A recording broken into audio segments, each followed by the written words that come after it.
What up, spiritual family?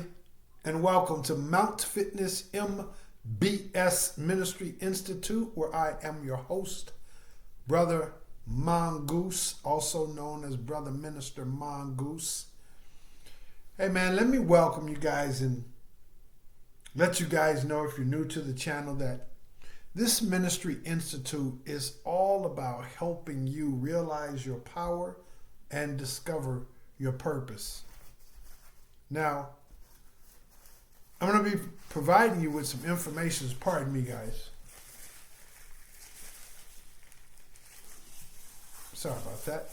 I'm going to be providing you with some information and some details about what it all is that this ministry is bringing to the table, if you will, in order to help you actually realize your power and discover your purpose. But for now, I just want to get off into today's message, and those things will flow as they are meant to by the universe, God, whatever works for you. But as being children of the light, and all of the religions, modern and ancient, the philosophers, the shamans, the mystics, the sages, the theologians, and so forth and so on. They all talk about this day and this age that we, oh, by the way, are currently living in. And in one way or another, they describe it as these end times, which represent the end of something and the simultaneous beginning of something.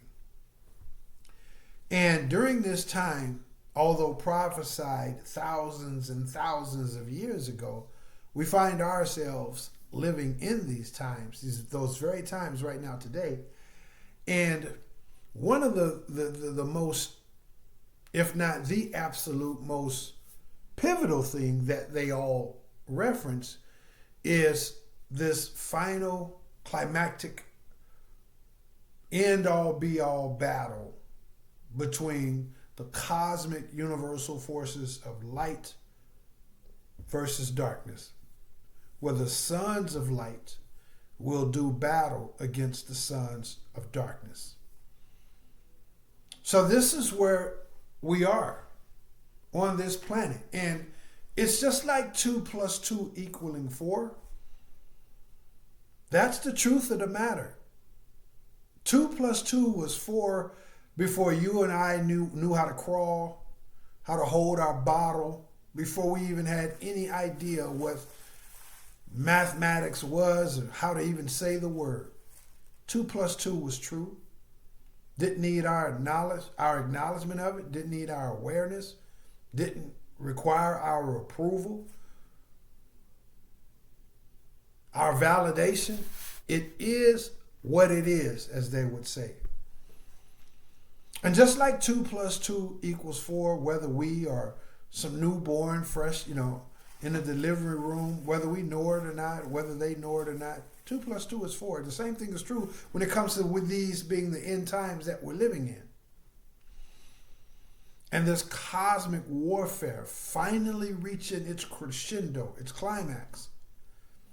And people like you and me being the sons and or daughters of the light, we're caught up in this battle.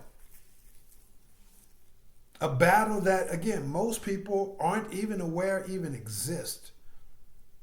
To them, the racism is exploding just because that's just what's happening. To them, the political upheavals are, they're just taking place just because, that's just the times that we're in. To them, the shameful, inhumane way that human beings treat one another, and the expansion of it all, the overtness of it all across all these different planes in human existence, well, that's just the way it is in their eyes. But oh no, people like you and I, we know that these are these very sacred and prophesied times. And these are the fleas that come along with the dog.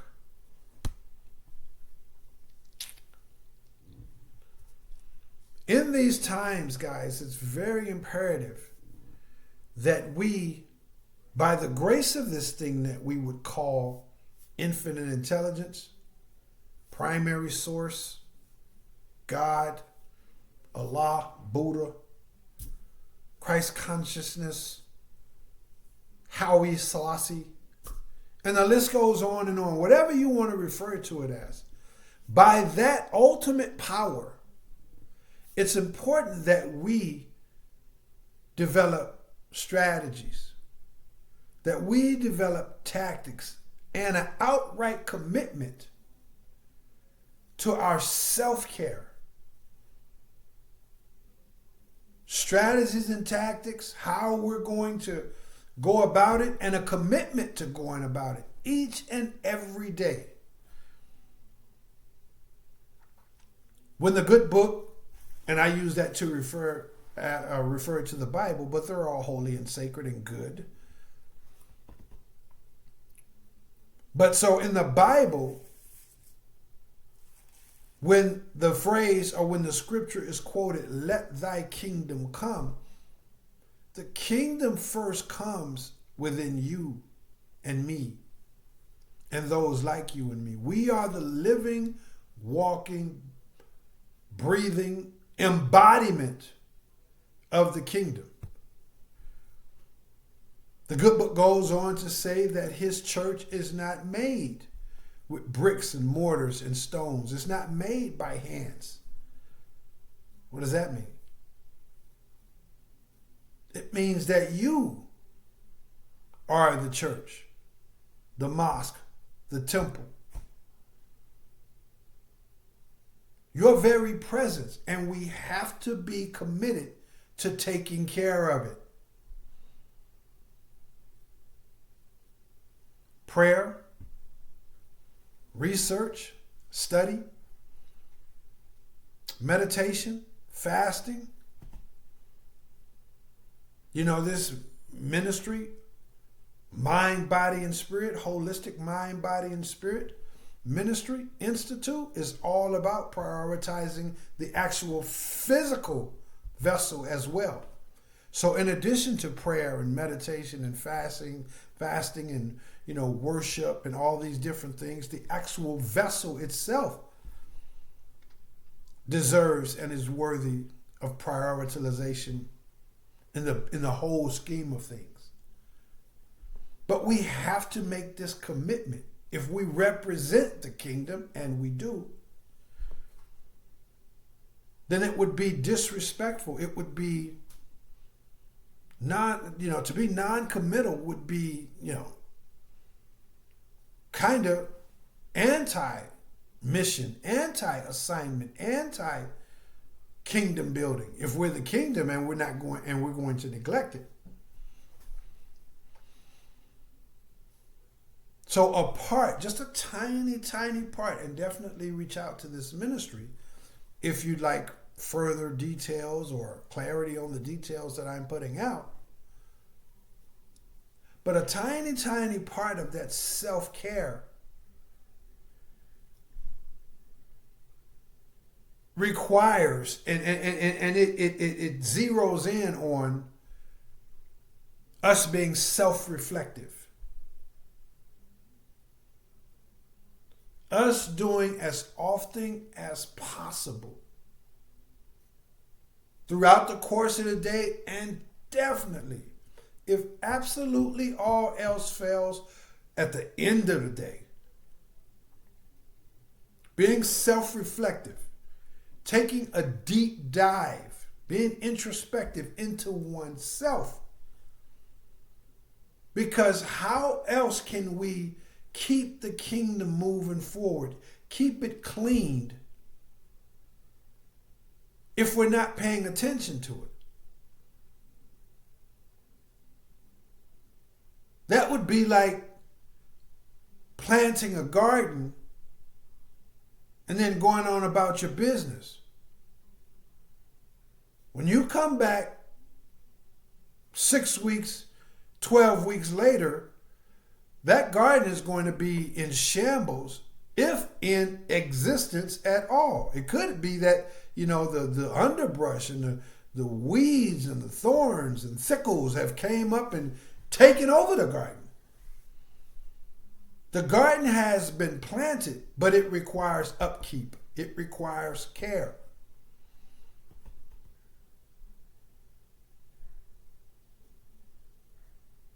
So we must be self-reflective. Again, how else can we move forward? How else can we make sure that we are aligned? Alignment is kind of definitely a prerequisite to it all, guys. We have to be aligned. It's okay. And it's needed. And I celebrate and salute it when we go out and we spend the time and the energy towards discovering, by the way, of this thing that we call God, and him using prayer and good old-fashioned clean-hearted fellowship and all these different things to guide us. It's okay to set out in the quest and in the pursuit of realizing your power and discovering your purpose. But if you're wishy-washy and you're not totally aligned with that, if you're not walking in alignment with that to the absolute best of your ability, then you might as well be trying to drive to New York City with your eyes closed.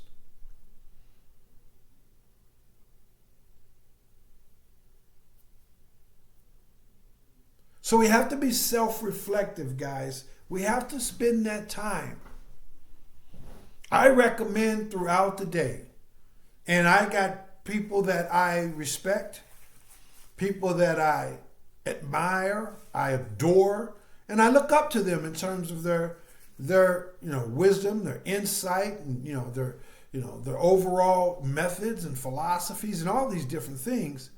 But some are a huge fan of either going to the church, mosque, temple, whatever it is, and spending an abundant amount of time there, say for example on a Sunday, just as an example, not singling anybody out, but the average Christian, if you will, I would say most of them pretty much just goes to church on Sunday, put in their time, their worship, and maybe they'll pray or something one or maybe 2 days throughout the week, but that's pretty much it, what takes place on Sunday. And so I got some people that I mentioned that are very respectable people, very knowledgeable, and they recommend that, whether it's that Sunday or whether it's during that day or when you get up in the morning or towards the evening, to spend the bulk of your time, that particular time, get that meat and potatoes in for that 3 hours, 5 hours, 2 hours, 6 hours, whatever. And then that be that until the next scheduled go round.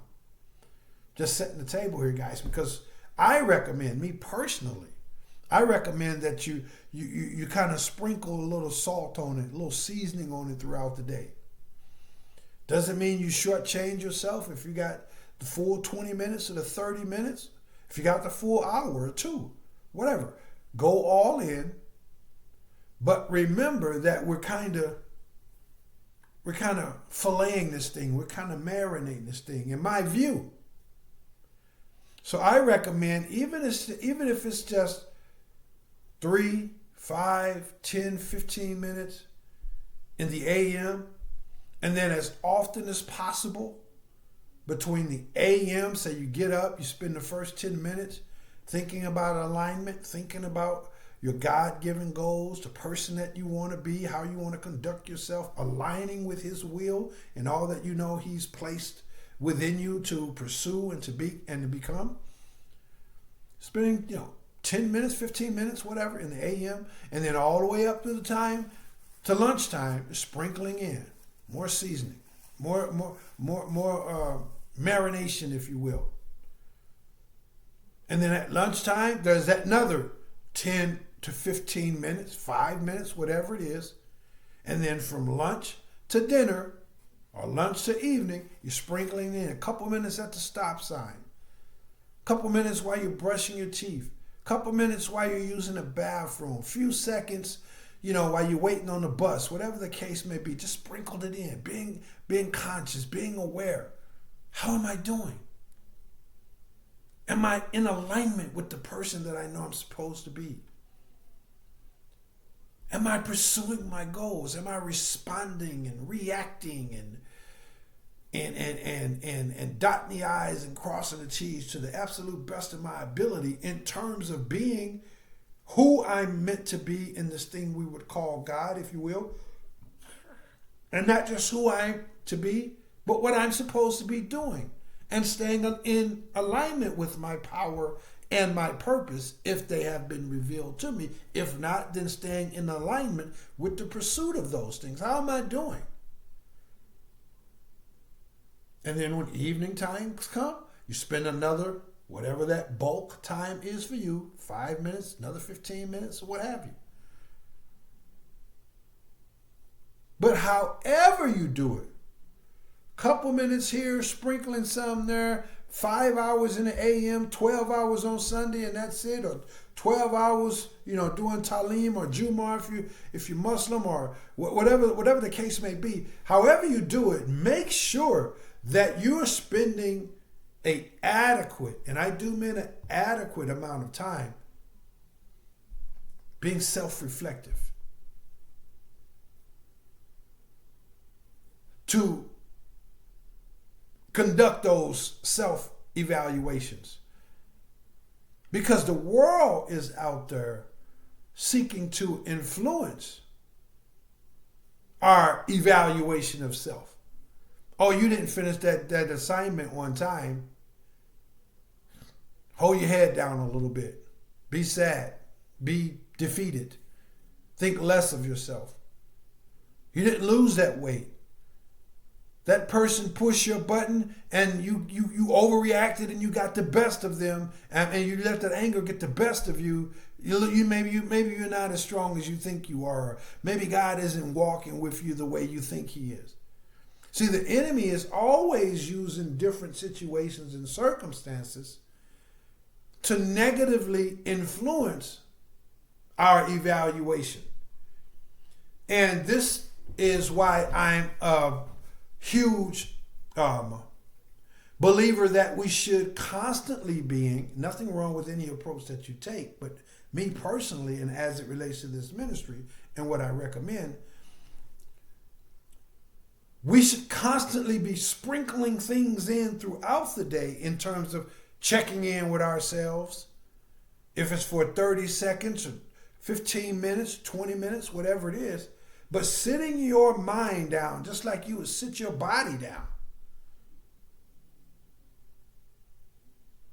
If you're waiting on an elevator to come and you're totally exhausted, you may, if there's a seat right there, you may just sit your body down and just rest right there. Yeah, the elevator's coming, but I'm going to get off my feet for this 30 seconds, this 2 minutes, whatever it takes to get here. Do the same thing with your mind throughout the day as often as possible, because there's this constant intake, if you will, this constant flood of situations, circumstances, opportunities, negative encounters that's always out there. It's always trickling in, trying to get you to not to doubt, to be distracted, to turn down your shine.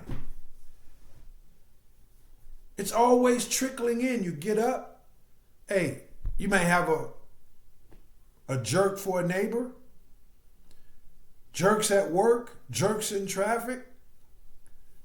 You may have a negative person right there in the same little office space with you. Then you go to the gas station. It's everywhere. You turn on the news. You got your own personal things you're dealing with. You got family members calling, deadlines, commitments, obligations. And all these things are running together. And I don't think there's anybody that's dotting the I's and crossing the T's all across the board. So there's bumps in the road. Consistently and constantly. So I recommend consistently and constantly sprinkling in a little bit of seasoning, if you will. A little bit of paprika. A little bit of lemon pepper. A little bit of garlic and onions. Sprinkling it in throughout the course of the day, letting that marinate, and constantly bringing yourself back to alignment by way of introspection and self-reflection.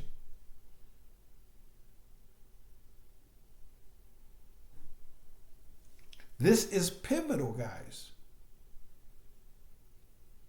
I heard a story once of a little kid. You guys, most of you guys, if not all of you guys, are familiar with it. I heard a story of a little kid, very sharp, very bright, very focused, very intelligent, very capable. His parents sent him to the store one day. It's a new store. And, they told him what to get. Okay, he was clear on that. The route was something new to him, but they knew he was capable. They sent him to the store and said, whatever you do, just stay focused with the road. Keep your eyes on the road. / stay focused. Be in tune. Take time to self-reflect, to assess where you're going, where you're headed by staying on the road. And when you get to this road, you're going to see this. That's going to tell you you're going the right way. You're going to turn there. You're going to keep straight. If you see that, that means you're going the wrong way. They laid it all out for him. Wasn't too complicated for him. He was sharp. They was totally confident that he can get it done, and he could get it done. However, there wasn't enough reflection, enough focus along the way. And so he saw a butterfly. Oh, what a beautiful butterfly. Stepped off the road just a little bit. Oh, he looked over there. Wow, those are some beautiful flowers over there. Stepped off the road a little bit more, a little bit further. Got further and further away from the road. What did he see next? A nice, beautiful crystal spring. Rocks, he ran down there and skipped some rocks along the water. Great. What is that off in the distance? Wow, a farm. There's all kinds of cows and nice animals, horses, and he went over there. And then the next thing you know, he was what we would call in La La Land. One little gradual step at a time. We can't afford that, guys. There's a lot depending on us. You know it and I know it, and so does the enemy. Our assignment, our divine assignment, vastly exceeds us, ourselves. My dad, may peace and blessings be upon him, used to always say, make sure you be a part of something that's going to outlive you. So that when you're gone, what you stood for, what you represented, what you birthed into the earth is still living on. It's still growing. It's still giving back. It's still evolving. This that we carry, this divine assignment, it's bigger than us. So we can't afford to have these times and these seasons and these moments. Even though they come, that's par for the course. We don't get down on ourselves. We don't beat ourselves up about it, but we just get right back on our game via self-reflection. And that's what separates the extraordinary from the ordinary. That little word, extra. There's nothing ordinary about you. And what makes you extraordinary is your ability to go through these ups and downs, these roads, these curves, these bumps, these holes, potholes, ditches, mountains, peaks, the stumbles, the setbacks, the ridicule, the mockery, the shaming, the overreacting, and still put in that little bit of extra work that says, wow, I caught that. I noticed that. I overreacted in the moment. I wasn't focused in the moment. That was a beautiful young lady. She came out in somewhere. I got to looking in a way I shouldn't have been looking. I was a handsome young man, whatever the case may be. You know, I overspent my money, whatever the case may be. I overate when I was on a diet, whatever the case may be. But that extra little says, I caught that. That's not what I'm about. But you never find that if you're never being self-reflective. And the enemy would love for you and me to lose sight and lose focus. In fact, that's the only hope that he has. Most people has already lost focus. They're not being introspective, not at all. They don't dare be introspective. That's a dark and ugly place.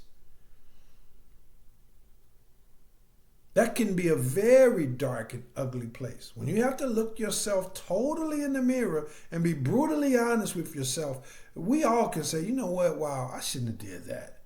I shouldn't have treated that person like that. Wow, man, I am not whatever. I'm not working on this the way I know that I can. You know, I've been off my game on that. I let this person bully me, whatever. Most people ain't going to look in that mirror and be truly introspective, to truly put in that extra work that's required and that makes the difference between ordinary and extraordinary. But it is your divine assignment. It may not be theirs, may not be their divine responsibility, but it certainly is yours and it certainly is mine. And so we must continue to put our hands to the plow. Some of you guys may have had a day today where when you look back on it introspectively, like, I'll let that situation get the best of me, man. Man, you know what? I took that extra 30 minutes on lunch break, and I didn't need that. Man, you know what? I told that person I wasn't going to give them a ride, a lift up the road, and you know what? I could have. I really could have. I wasn't in that much of a hurry. I could have stopped.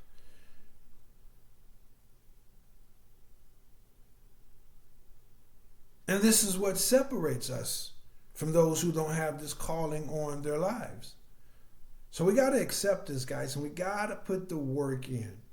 If there's anything this ministry can do to help you establish a protocol that works best for you. I don't know your religion.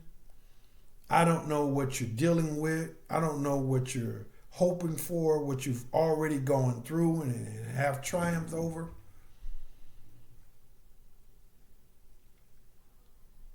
So if you like a personalized curriculum, I'd love the opportunity to assist you with that. But whether you reach out to this ministry, whether you reach out to someone else, always know that ultimately, greater is he that lives within me than he that lives in the world. / he lives within you, and you can always go directly to him. He'll instruct you what you need to do. You need more fellowship. You need more study. You need more research. Reach out to this guy. Reach out to that girl. Whatever the case may be. But we got to be introspective, guys. We got to be self-reflective. And again, we can't afford to go 3-4 days. I mean, we get it. It happens. We're all humans. We're all spirit beings having a human experience. We get it. But the moment that we get it, the moment that, you know what? I didn't do my self-reflective training today. I didn't do it this AM. Didn't do it this PM. One day becomes 3 days. 3 days become 3 years. And 3 years become 30 years. And just like the little boy in the story, you wake up, hey, how did I end up here?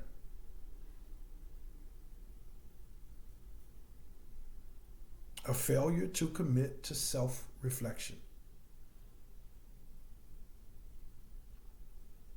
Remember, guys, a distracted warrior is a defeated warrior. Whether that distraction is coming from outside sources or just based on the fact that we're not being self-reflective. So reach out to this ministry if I could be of assistance to you guys. Let me close this up real quick.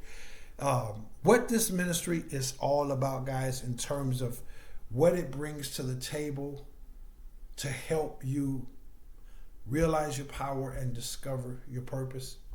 This ministry is promoting holistic mind, body, and spirit health and wellness. That's what this is, a holistic mind, body, and spirit ministry institute.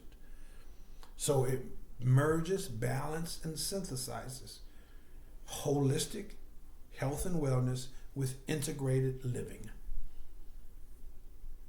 If you like a pretty good example of what integrated living looks like, then please watch my video that's titled My Testimony and Disclosure. Please also follow up watching that video with a separate video that's titled My Deliverance.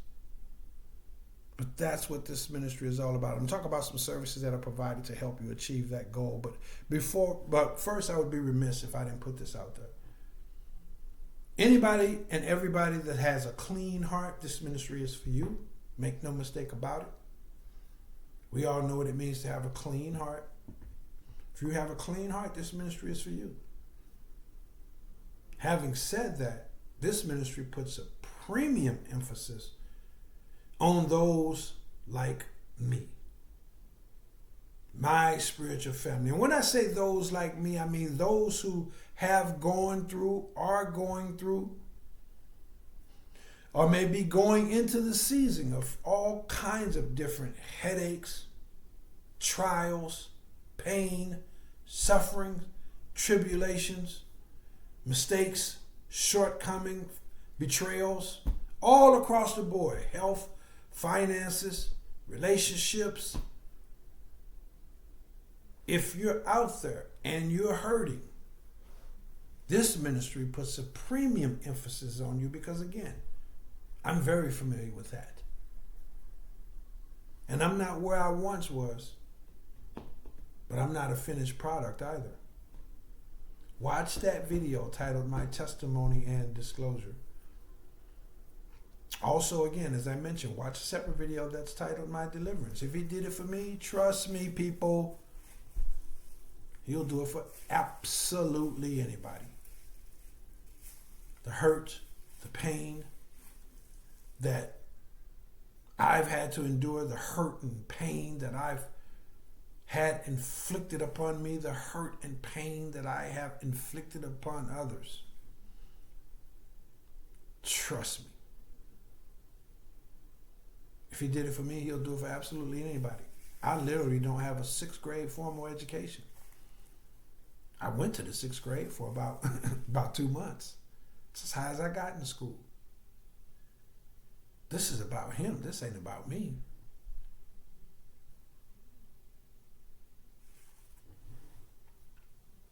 So be inspired. Check those messages out. Hit the share and all that good stuff on them. And then I'll talk very briefly about the services that are provided by the ministry. These services consist of youth and young adult mentoring and counseling, philosophical counseling, clean-hearted spiritual teachings and practices, and of course the ISSA certified fitness training. Go to the website at mountfitnessmbs.com to get any and all information as far as nutrition, diet, exercise, training, all that good stuff. For all the other services, guys, hit me up by way of that email link that's down in the description box. You know it. I'm looking forward to explaining to you and providing you with the precise details of what these services consist of, exactly how they're implemented, and how they benefit you, your friends, family, loved ones, and society at large. Now, if you haven't already given back to this ministry, here's the opportunity for you to do so. Everything you need is down in the description box. If your heart is moved to give back to this ministry, then please do so. I definitely welcome your clean-hearted support, and I definitely supernaturally decree that the abundant harvest that he promised you that you will receive whenever you plant good seed in good ground, I supernaturally decree that release is already headed back to you even before you plant that seed in the ground, because it starts with your heart. Whether it's a monetary donation, the Cash App link is down in the description box. That hitting the share button to make sure that you're not the only one that's benefiting off of this message, hit the share button. It's right there too. Follow that up by hitting the like. The subscribe if you aren't already subscribed. The bell icon for notifications. Leave a message. Research the services. Utilize the services. If you don't utilize them, integrate the information. But whatever you do, please help this ministry grow, because this ministry is committed to helping the people that are hurting, that are suffering. And that is what they would say is real talk. People that have, people maybe sick, they got diseases, they had surgery, people that are strung out on drugs, people that are going to back and forth to jail, women that are prostituting their bodies, drug addicts, or people that are dealing with depression, anxiety, obesity, homelessness. Those are the people that this ministry is putting that premium emphasis on. This ain't the Salvation Army. Nothing wrong with that. But this is a grassroots, door-to-door, heart-to-heart ministry. And the Institute brings about that holistic mind, body, and spirit approach. You know what? As I get out of here, you know what? If you're healthy mentally and physically, but you're not healthy spiritually, then you're just not healthy. If you're healthy spiritually and physically, but you're not healthy mentally, well, then you're just not healthy. And I don't mean to put anybody down, and I don't mean this to say we all have to get a 10 on all of these different categories. We just have to, just as I mentioned earlier in today's message, we just have to put forth that effort. So, to be honorable of you guys' time, to honor you guys' time, I'm going to get out of here. Another message that's over 30 minutes. This was coming up on, looks like 36. So I'm going to get out of here, guys. If the Holy Spirit moves me to make a chapter 2, I'll do so. If you like a chapter 2, send me an email, leave a comment. Please get back to the ministry. I'm looking forward to your assistance, being able to help me help even more people that are amongst the needy. This is what I got for you guys. I love you all. I look forward to seeing you in the next message. And yes, I am Brother Mongoose. Yes, I will holler back. Now, if you haven't already done any self-reflection today, here's your chance. If you're starting your day out, great. Try to sprinkle that in throughout the day. If you're closing your day up, great. Have that 10 minutes, 20 minutes, whatever works best for you. How did you do? Those challenges, those difficulties. Stand focused on you. How'd you do when everything was going smooth? Did you share that love? Did you share that encouragement with anybody? Or was you just so, everything is so blissful, you didn't share it with anybody? What'd you do? How did you do? That's what self-reflection is here for, guys. I love you all. See you in the next one. I'm Brother Minister Mongoose. I will holler back, and peace.